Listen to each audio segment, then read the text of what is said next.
어제 나왔습니다. 어떻게 네, 보셨어요? 그렇습니다.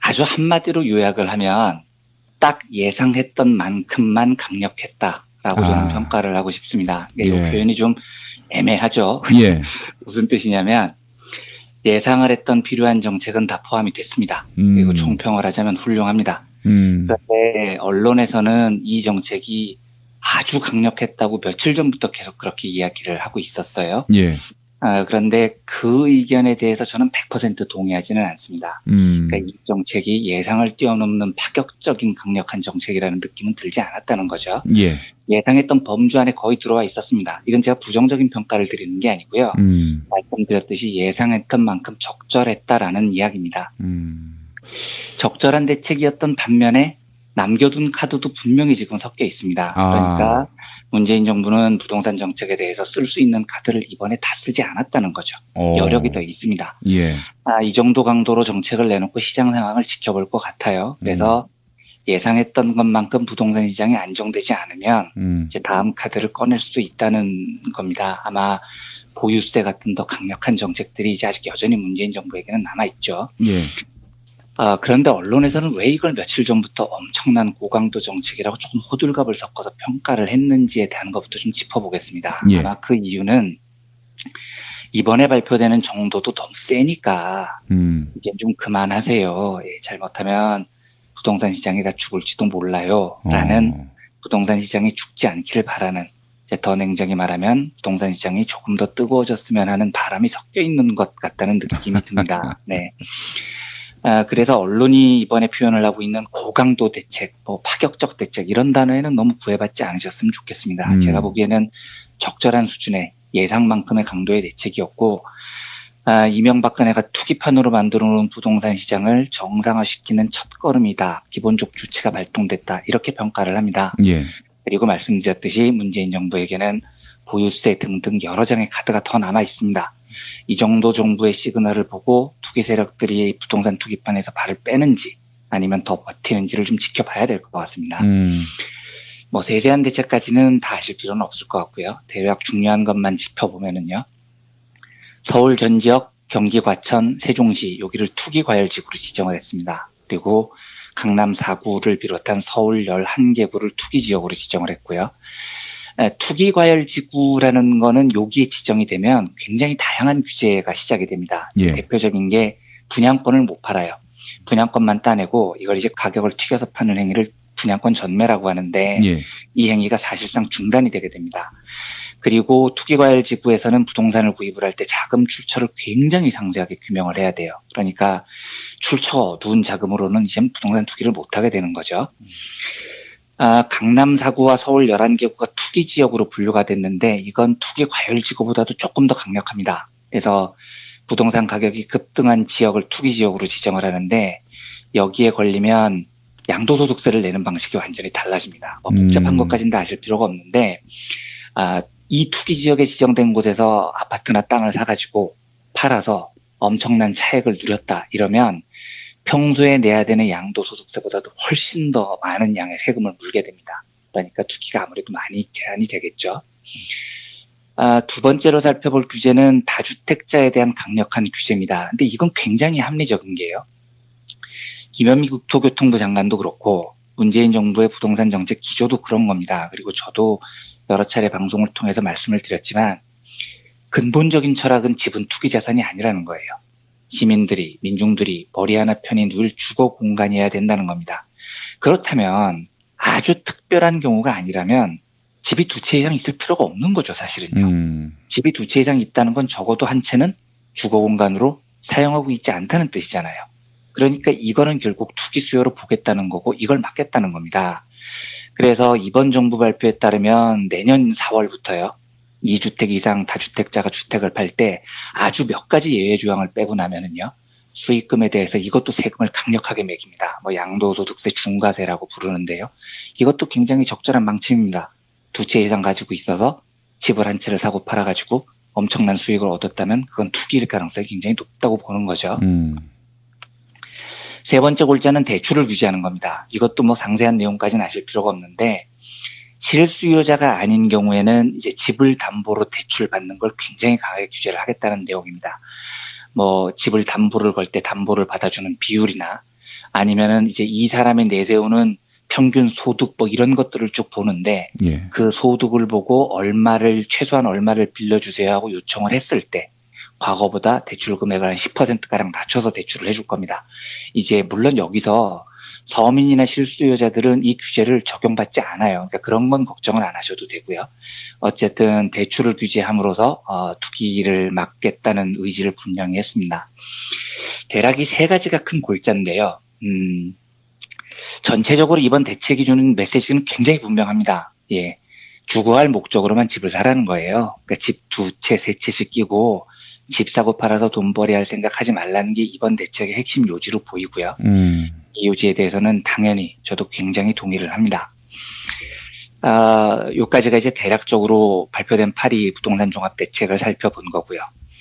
오늘은 여기서 한 가지만 더 들어가서 부동산 자산 시장에서 투기라는 게 얼마나 위험한지에 대해서 한번 살펴보려고 합니다. 예. 제가 쭉 나온 부동산 기사들을 살펴보다가 어느 한 기사에서 이런 댓글을 봤어요.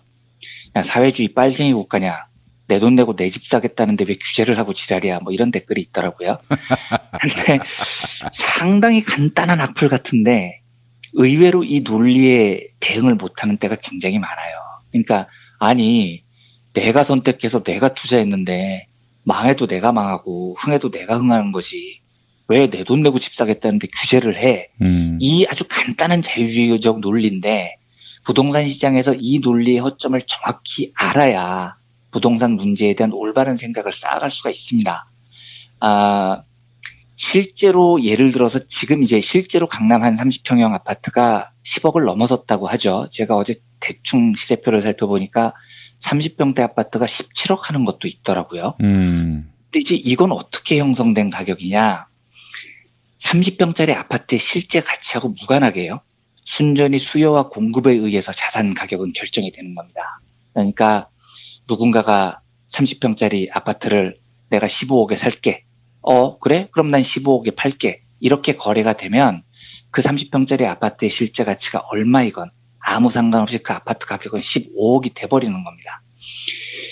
그래서 우리가 자산시장에서 버블 또는 거품이라고 불리는 걸 어떤 건지를 살펴보려면요. 보통 이제 자산시장이라는 건 부동산, 주식, 채권 이렇게 돈이 되는 상품들을 사고 파는 시장을 말하는 건데요. 조금 전에 제가 말씀드렸던 강남 30평형 아파트처럼 100% 그냥 시장 원리에 의해서 결정이 돼요. 정확하게 수요와 공급에 의해서 결정이 된다는 겁니다. 만약에 그 강남 30평짜리 아파트의 실제 사용 가치를 보면 17억이 절대로 안 될 수 있어요.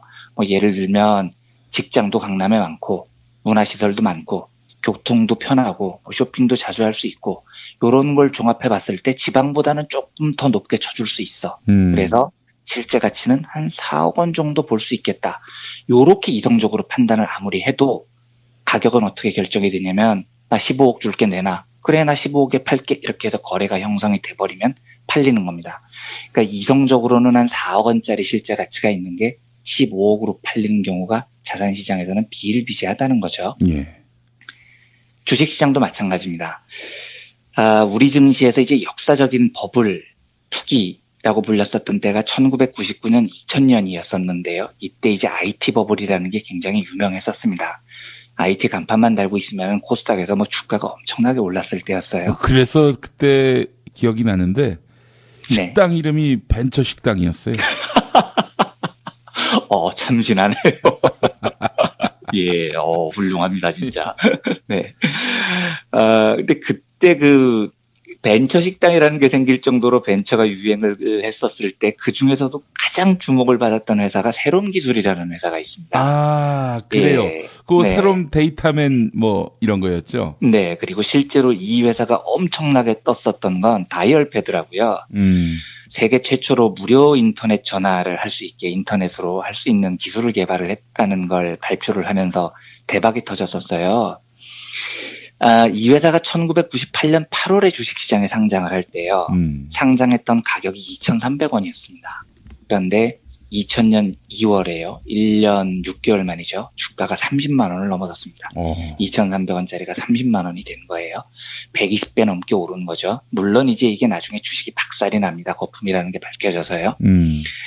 그런데 왜 2,300원에 등장한 주식이 23,000원도 아니고 23만 원도 아니고 30만 원에 거래됐느냐? 이유는 하나예요. 30만 원에 사겠다는 사람이 있었고요. 그 가격에 팔겠다는 사람이 있었기 때문입니다. 그래서 그렇게 실제 가치와 무관하게 수요와 공급이 맞으면 말도 안 되는 가격에 자산 가격이 형성이 돼요. 그게 자산 가격이 형성되는 원리입니다. 금융투기 역사에서 아주 유명한 일화입니다만 이제 투기가 붙으면 투자자들 이성이 마비되는 경우가 많은데요. 네덜란드 튤립 뿌리 투기 사건이라는 사건이 유명한 사건이 있습니다. 예.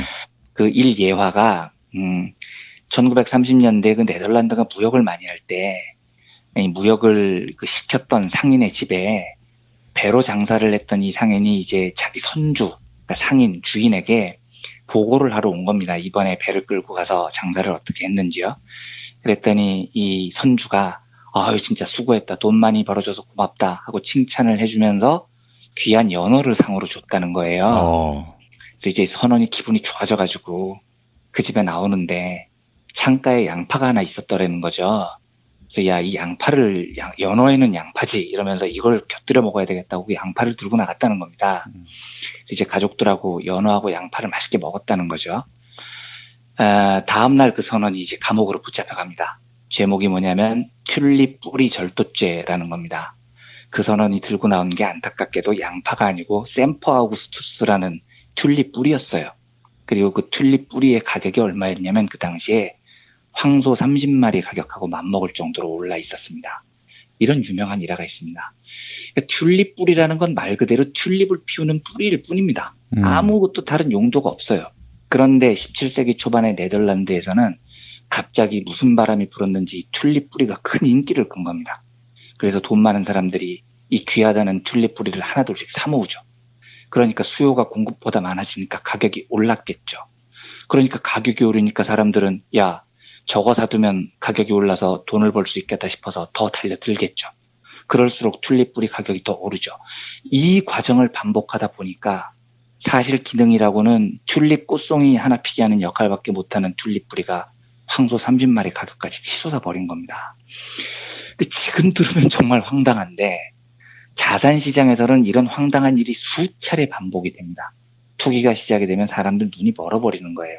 아무리 옆에서 저거는 튤립 뿌리야, 튤립밖에 못 피워 이렇게 얘기를 해줘도 눈이 먼 사람들에게는 이제 진실의 목소리가 들리지 않는 광란의 역사가 시작이 됩니다. 제가 지금 왜 이런 얘기를 드리냐면요. 부동산을 포함한 자산시장에서는 이렇게 인간의 이성이 전혀 미치지 않는 방식으로 투기가 형성이 돼요. 전혀 설득력이 없는 이유로 가격이 급등을 합니다. 그러니까 문재인 정부가 들어선 이래 강남 집값이 오른 게 그런 이유죠. 문재인 정부가 노무현 정부를 계승했기 때문에 강남 집값이 오를 거라는 논리가 얼마나 황당합니까? 그런데 이 논리를 가지고 투기 세력은 가격을 끌어올려요. 그러면 사두면 가격이 오르겠다는 생각에 사람들이 따라 붙죠. 그러면서 가격이 더 오르는 거품시장, 버블시장이 형성이 되는 겁니다. 그래서 지금 이 투기 수요를 규제를 해야 된다는 겁니다. 언제나 부동산 시장에서는 비이성적인 광풍이 벌어질 수 있기 때문입니다. 그런데 이제 이쯤 말씀을 드리면 이렇게 반론을 하는 분들이 생겨요. 야, 내가 튤립 뿌리를 황소 30마리 가격으로 사건 말건 그게 정부가 왜 상관하냐는 겁니다.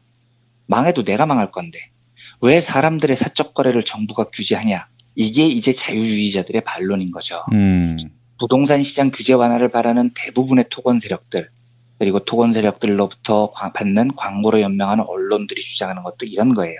개인에게 맡겨라. 시장을 규제하지 마라. 이런 겁니다. 그런데 문제는요. 이게 튤립 뿌리라면 규제를 안 해도 돼요.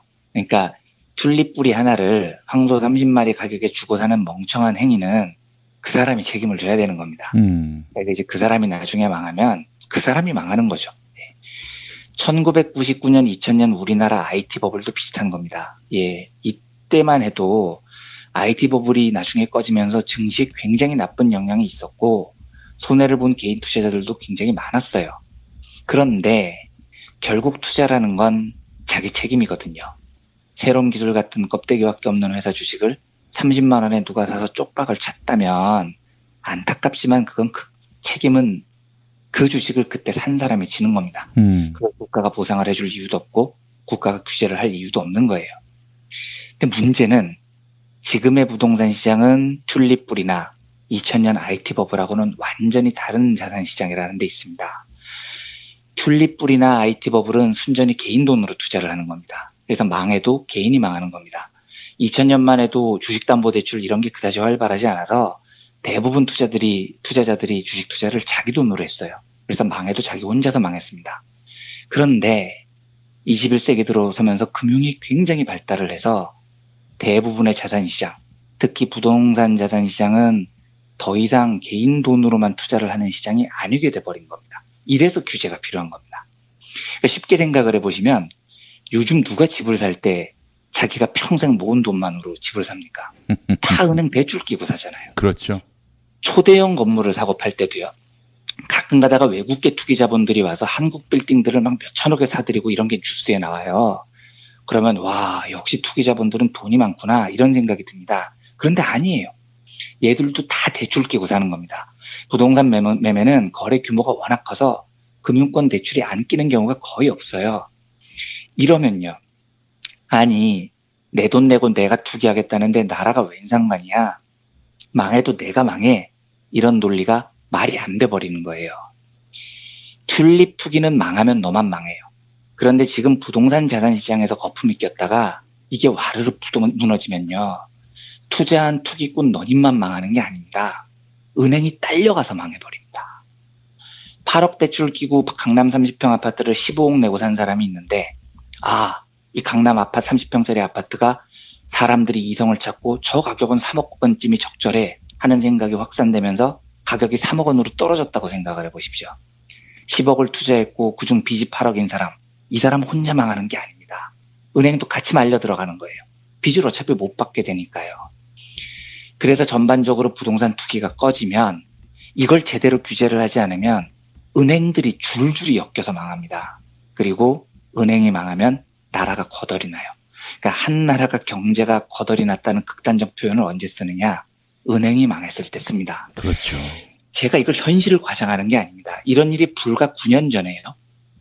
세계 최강대국이라는 미국에서 실제 발발한 일입니다. 이게 바로 그 유명한 서브프라임 모기지 사태, 글로벌 금융위기라는 겁니다. 2000년대 초반부터 미국 은행들이 국민들한테 엄청나게 소액 담보대출을 풀었거든요. 국민들이 이제 그 돈으로 할 게 없으니까 집을 삽니다. 사겠다는 사람이 많아지니까 집값이 오르겠죠. 그러니까 국민들이 생각하기에 집값이 계속 올라요. 그러니까 더 사야겠다고 생각을 합니다. 그래서 대출을 더 신청을 합니다. 은행은 대출이 늘어나면 이자 수익이 늘어나니까 갚을 수 있는지를 확인도 안 해주고 계속 돈을 더 빌려줘요. 돈이 이렇게 해서 부동산 시장에 계속 들어오니까 부동산 가격은 계속 오릅니다. 가격이 오르니까 사람들은 돈을 더 빌려요. 그래서 부동산을 더 삽니다. 이 짓을 미국이 10년 가까이 해온 겁니다. 이때 미국을 보면 흥청망청이 진짜 장난이 아니었습니다. 온 국민이 다 부자가 된 기분이었어요. 집값이 다 오르니까요. 은행도 이자 수익이 두둑해졌었죠. 그래서 이때 미국 국민들 소비 성향이 엄청나게 증가를 합니다. 무역 적자도 굉장히 크게 늘어나고요. 흥청망청했던 거죠. 그런데 어느 날 이성을 찾고 보니까 미국 부동산 가격이 정상이 아닌 걸 알게 된 거죠. 튤립 뿌리 하나를 황소 30마리 가격 주고 거래하고 있었던 걸 알게 된 겁니다. 정신을 차린 사람들이 이제 부동산을 팔기 시작을 합니다. 부동산 가격이 떨어지기 시작을 해요. 가격이 떨어지니까 그제서야 겁을 먹은 사람들이 너도 나도 부동산을 팔기 시작합니다. 이제는 아무도 사려는 사람이 없어요. 부동산 가격이 폭락을 해버리죠. 이러면 빚을 내서 부동산을 샀던 사람들이 빚을 못 갚게 되는 겁니다. 이래서 그 유명한 서브프라임 모기지 사태, 글로벌 금융위기가 여기서 출발을 하는 겁니다. 예. 그러니까 서브프라임 모기지가 무슨 뜻이었냐면요. 신용등급이 낮은 저소득층에게 주택자금을 빌려주는 미국의 주택담보대출 상품입니다. 즉, 이 말은 전 세계를 뒤집어놨던 수십억 민중들을 고통에 빠뜨렸던 2008년 글로벌 금융위기는 미국 은행들이요. 돈을 갚겠다는 확신이 없는 사람들에게도 무분별하게 주택담보대출을 빌려줬기 때문에 생긴 일이라는 거예요. 예. 그래서 현대자산시장에서, 특히 부동산 시장에서는요. 아니, 투기를 해서 흥해도 내가 흥하고 망해도 내가 망하는데 왜 정부가 규제를 하고 지랄이야? 라는 반론은 전혀 맞지가 않아요. 이 투기꾼들 들으시면 제가 꼭 그 얘기를 해주고 싶습니다. 흥하면 네가 흥하는 건 맞아요. 맞는데 망하면 너만 망하는 게 아니라서 문제인 겁니다. 예, 망하면 지금 부동산 시장이 다 대출 끼고 형성돼 있는데 투기에 한번 잘못 말려서 금융기고 한두 곳만 낑겨 들어가도요. 나라 전체가 망합니다. 그래서 규제가 필요한 거예요. 부동산 시장이 조금 더 뜨거워졌으면 하는 바람이 섞여 있는 것 같다는 느낌이 듭니다. 네. 그래서 언론이 이번에 표현을 하고 있는 고강도 대책, 파격적 대책 이런 단어에는 너무 구애받지 않으셨으면 좋겠습니다. 제가 보기에는 적절한 수준의 예상만큼의 강도의 대책이었고 이명박근혜가 투기판으로 만들어 놓은 부동산 시장을 정상화시키는 첫걸음이다. 기본적 조치가 발동됐다. 이렇게 평가를 합니다. 예. 그리고 말씀드렸듯이 문재인 정부에게는 보유세 등등 여러 장의 카드가 더 남아 있습니다. 이 정도 정부의 시그널을 보고 투기 세력들이 부동산 투기판에서 발을 빼는지 아니면 더 버티는지를 좀 지켜봐야 될 것 같습니다. 세세한 대책까지는 다 아실 필요는 없을 것 같고요. 대략 중요한 것만 짚어보면은요. 서울 전 지역, 경기 과천, 세종시 여기를 투기 과열지구로 지정을 했습니다. 그리고 강남 4구를 비롯한 서울 11개구를 투기 지역으로 지정을 했고요. 투기 과열 지구라는 거는 여기에 지정이 되면 굉장히 다양한 규제가 시작이 됩니다. 예. 대표적인 게 분양권을 못 팔아요. 분양권만 따내고 이걸 이제 가격을 튀겨서 파는 행위를 분양권 전매라고 하는데 예. 이 행위가 사실상 중단이 되게 됩니다. 그리고 투기 과열 지구에서는 부동산을 구입을 할 때 자금 출처를 굉장히 상세하게 규명을 해야 돼요. 그러니까 출처가 어두운 자금으로는 이제 부동산 투기를 못 하게 되는 거죠. 강남 4구와 서울 11개구가 투기 지역으로 분류가 됐는데 이건 투기 과열 지구보다도 조금 더 강력합니다. 그래서 부동산 가격이 급등한 지역을 투기 지역으로 지정을 하는데 여기에 걸리면 양도소득세를 내는 방식이 완전히 달라집니다. 복잡한 것까지는 다 아실 필요가 없는데 쭉 보는데 예. 그 소득을 보고 최소한 얼마를 빌려주세요 하고 요청을 했을 때 과거보다 대출 금액을 한 10%가량 낮춰서 대출을 해줄 겁니다. 이제 물론 여기서 서민이나 실수요자들은 이 규제를 적용받지 않아요. 그러니까 그런 건 걱정은 안 하셔도 되고요. 어쨌든 대출을 규제함으로써 투기를 막겠다는 의지를 분명히 했습니다. 대략 이 세 가지가 큰 골자인데요. 전체적으로 이번 대책이 주는 메시지는 굉장히 분명합니다. 예, 주거할 목적으로만 집을 사라는 거예요. 그러니까 집 2채, 3채씩 끼고 집 사고 팔아서 돈벌이 할 생각하지 말라는 게 이번 대책의 핵심 요지로 보이고요. 이 요지에 대해서는 당연히 저도 굉장히 동의를 합니다. 요까지가 이제 대략적으로 발표된 8.2 부동산 종합대책을 살펴본 거고요. 오늘은 여기서 한 가지만 더 들어가서 부동산 자산 시장에서 투기라는 게 얼마나 위험한지에 대해서 한번 살펴보려고 합니다. 예. 제가 쭉 나온 부동산 기사들을 살펴보다가 어느 한 기사에서 이런 댓글을 봤어요. 야, 사회주의 빨갱이 국가냐? 내 돈 내고 내 집 사겠다는데 왜 규제를 하고 지랄이야? 이런 댓글이 있더라고요. 근데 상당히 간단한 악플 같은데 의외로 이 논리에 대응을 못하는 때가 굉장히 많아요. 그러니까 아니 내가 선택해서 내가 투자했는데 망해도 내가 망하고 흥해도 내가 흥하는 거지. 왜 내 돈 내고 집 사겠다는데 규제를 해? 이 아주 간단한 자유주의적 논리인데 부동산 시장에서 이 논리의 허점을 정확히 알아야 부동산 문제에 대한 올바른 생각을 쌓아갈 수가 있습니다. 실제로 예를 들어서 지금 이제 실제로 강남 한 30평형 아파트가 10억을 넘어섰다고 하죠. 제가 어제 대충 시세표를 살펴보니까 30평대 아파트가 17억 하는 것도 있더라고요. 근데 이제 이건 어떻게 형성된 가격이냐? 30평짜리 아파트의 실제 가치하고 무관하게요. 순전히 수요와 공급에 의해서 자산 가격은 결정이 되는 겁니다. 그러니까 누군가가 30평짜리 아파트를 내가 15억에 살게. 그래? 그럼 난 15억에 팔게. 이렇게 거래가 되면 그 30평짜리 아파트의 실제 가치가 얼마이건 아무 상관없이 그 아파트 가격은 15억이 돼버리는 겁니다. 그래서 우리가 자산시장에서 버블 또는 거품이라고 불리는 걸 어떤 건지를 살펴보려면요. 보통 이제 자산시장이라는 건 부동산, 주식, 채권 이렇게 돈이 되는 상품들을 사고 파는 시장을 말하는 건데요. 조금 전에 제가 말씀드렸던 강남 30평형 아파트처럼 100% 그냥 시장 원리에 의해서 결정이 돼요. 정확하게 수요와 공급에 의해서 결정이 된다는 겁니다. 만약에 그 강남 30평짜리 아파트의 실제 사용 가치를 보면 17억이 절대로 안 될 수 있어요. 뭐 예를 들면 직장도 강남에 많고 문화시설도 많고 교통도 편하고 쇼핑도 자주 할 수 있고 이런 걸 종합해 봤을 때 지방보다는 조금 더 높게 쳐줄 수 있어. 그래서 실제 가치는 한 4억 원 정도 볼 수 있겠다. 요렇게 이성적으로 판단을 아무리 해도 가격은 어떻게 결정이 되냐면 나 15억 줄게 내놔. 그래 나 15억에 팔게. 이렇게 해서 거래가 형성이 돼버리면 팔리는 겁니다. 그러니까 이성적으로는 한 4억 원짜리 실제 가치가 있는 게 15억으로 팔리는 경우가 자산시장. 어제 나왔습니다. 어떻게 보셨어요? 네, 그렇습니다. 아주 한마디로 요약을 하면 딱 예상했던 만큼만 강력했다라고 저는 평가를 하고 싶습니다. 이 표현이 좀 애매하죠. 예. 무슨 뜻이냐면 예상을 했던 필요한 정책은 다 포함이 됐습니다. 그리고 총평을 하자면 훌륭합니다. 그런데 언론에서는 이 정책이 아주 강력했다고 며칠 전부터 계속 그렇게 이야기를 하고 있었어요. 예. 그런데 그 의견에 대해서 저는 100% 동의하지는 않습니다. 그러니까 이 정책이 예상을 뛰어넘는 파격적인 강력한 정책이라는 느낌은 들지 않았다는 거죠. 예. 예상했던 범주 안에 거의 들어와 있었습니다. 이건 제가 부정적인 평가를 드리는 게 아니고요. 말씀드렸듯이 예상했던 만큼 적절했다라는 이야기입니다. 적절한 대책이었던 반면에 남겨둔 카드도 분명히 지금 섞여 있습니다. 그러니까 문재인 정부는 부동산 정책에 대해서 쓸 수 있는 카드를 이번에 다 쓰지 않았다는 거죠. 여력이 더 있습니다. 예.